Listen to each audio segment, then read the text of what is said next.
Bridge marching. You're going to start off in a position where you are lying on your back with your knees bent and your hands nice and relaxed at your side. And you're going to keep those feet close to your tush. And then we're going to push our hips up, keeping our ribs down, our core engaged, and squeezing our glutes to put ourselves in a nice bridge position. From here, we're going to push down with one leg as we raise the other leg, because when you push down with this one, we're making sure that we're keeping our hips level here.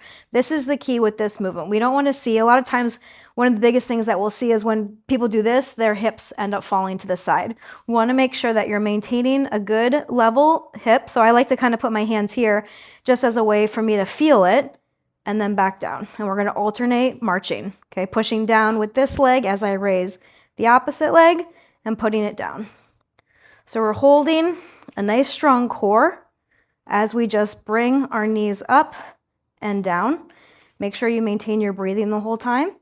I would suggest, obviously I'm talking right now, but for your breathing pattern, exhale when you bring that knee up, and then inhale when you bring that knee back down.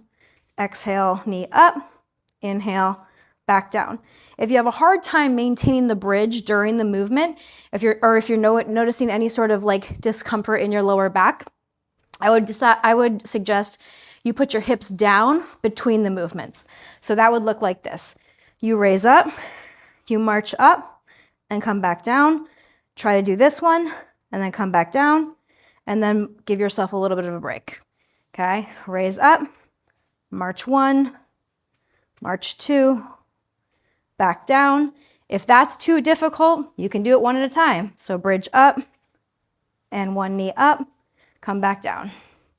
Bridge up, opposite knee, and back down. And that's your bridge march.